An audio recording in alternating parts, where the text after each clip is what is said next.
Vou contar uma história aqui. Um capitão aposentado da polícia de St. Louis, cidade no Missouri, foi morto durante os protestos supostamente contra o racismo na cidade na noite de terça-feira. David Dorn, um homem negro de 77 anos, foi morto por pessoas que invadiram uma loja de penhores e foi encontrado na calçada em frente ao estabelecimento durante a madrugada. Até agora, ninguém foi preso. A esposa de Dorn, Anne Mary, disse que o marido era amigo do dono da loja e que checava a segurança do estabelecimento quando o alarme tocava. David Dorn serviu a polícia de St. Louis por 38 anos e se aposentou em 2007. A noite em St. Louis foi violenta, com outros 4 policiais baleados e 55 estabelecimentos comerciais vandalizados, incluindo uma loja de conveniência que foi incendiada. Ô Zé Maria, fica claro aí que a luta contra o racismo ficou em segundo plano, né? A pauta já pouco interessa e tudo praticamente descambou para a violência por lá, né, Zé? A barbárie total, sempre que a razão perde para esta emoção louca, essa barbárie, quem perde mesmo é a sociedade, né? E chega a esse ponto. Se fosse um irmão de um manifestante, morreria do mesmo jeito, porque perde completamente a razão. O que está acontecendo nos Estados Unidos, primeiro, que lá é diferente do Brasil, né? Lá não há essa convivência, essa miscigenação que nós temos por aqui. Lá há um respeito constitucional e legal pela pessoa, mas não há exatamente uma mistura, uma convivência muito íntima até, e isso pode provocar sequelas por anos e anos, né? A história de formação dos Estados Unidos é totalmente diferente da nossa história de formação aqui no Brasil. Então, lá a situação sendo diferente, o que aconteceu? Represa de vários outros aspectos aí de convivência social e acaba dando isso aí. Não há nada que possa justificar uma movimentação assim. Isso não é manifestação. Isso está à beira de uma guerra civil, né? Os Estados Unidos têm problemas, o presidente Donald Trump reagiu no momento exato e muito por conta desta oferta de forças especiais que alguns governadores pediram e aceitaram, houve um apaziguamento em várias regiões, mas o resultado é isso mesmo aí, é a barbárie, isso aí é o retrato da barbárie, né? Pois é, né, Fiuza? Como disse o Zé Maria, né, o presidente reagiu, Donald Trump, ele ameaçou mandar o exército às ruas, mas mesmo assim continuou essa situação por lá. E é compreensível, né, o desejo do Trump de enviar o exército às ruas, porque a situação estava fugindo do controle, né? Eles estão fustigando justamente isso, né, Vitor? Eles estão fustigando quem tem a autoridade para chamar de autoritário, né?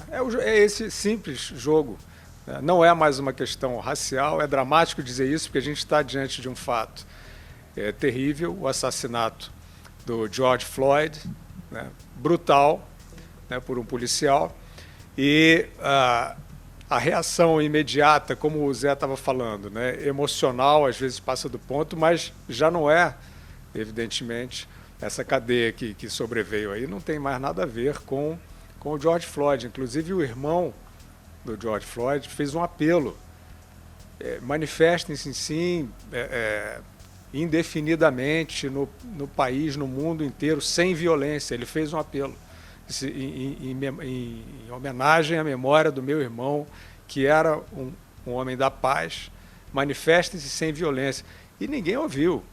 Ninguém ouviu. E o que a gente está vendo, quer dizer, o assassinato desse policial no Missouri, né, no episódio de um saque, né, evidentemente que essa violência já transbordou completamente a sua suposta causa. É mais um desafio político, de politicagem.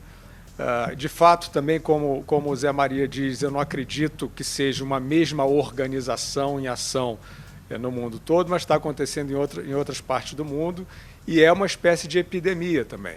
É uma espécie de uma tática, né, de desestabilização, que é muito parecido. No Brasil e nos Estados Unidos está muito parecido todo esse movimento reacionário, vamos chamar, né? Reacionários são esses personagens que estão dizendo aí na imprensa que isso aí é defesa da democracia, esses atos brutais. Como assim? Vocês não têm vergonha de escrever isso? De chamar uma vez sequer isso de ato pela democracia? né? Esses personagens são uns boçais, estão ameaçando a vida do país. Então, lá nos Estados Unidos é a mesma coisa, o mesmo script. Tentativa de impeachment toda hora por motivos fúteis. Tentativa de narrativa prévia de que viria um governo nazista e beligerante que provocaria a Terceira Guerra Mundial. O Donald Trump, no primeiríssimo momento, conseguiu uma distensão com a Coreia do Norte, que foi o maior ato pacifista nos últimos anos. O Obama não fez nada nem parecido, mas levou o Nobel da Paz. Então, é uma narrativa prévia, é uma sucessão de armadilhas, são armadilhas toscas, mas quando espalha a violência, fica mais complicado, né? A gente está do vírus para a violência, como disse o Augusto, né? Fica em casa de máscara, agora sai de casa de máscara, para quebrar tudo, para ajudar o vírus a destruir. É uma vergonha, Vitor. Tá aí, Augusto, protesto contra o racismo que termina com a morte de um policial negro, Augusto. Olha, o que tem a ver com as reações ao assassinato, que realmente tem de ser de indignação, George Floyd, o que tem a ver um saque a um supermercado, a uma loja, o que tem a ver o dono da loja, que culpa ele teve, né, no acontecimento que desencadeou esse surto de violência? Nada a ver. Então, você quando tem um fato desse tipo, né, um distúrbio, seja qual for a origem dele, você tem um distúrbio urbano desse tipo, você usa a Guarda Nacional dos Estados Unidos. Né? Aliás, um dos lemas da Guarda Nacional é One Riot, One Man. Quer dizer, um distúrbio, um homem. Eles são especialistas em cuidar em conter esse tipo de violência, né? Coisa que vem como um surto mesmo. Pois bem, está completamente fora do controle da Guarda Nacional, a ponto de o presidente Trump avisar que vai acabar convocando as Forças Armadas.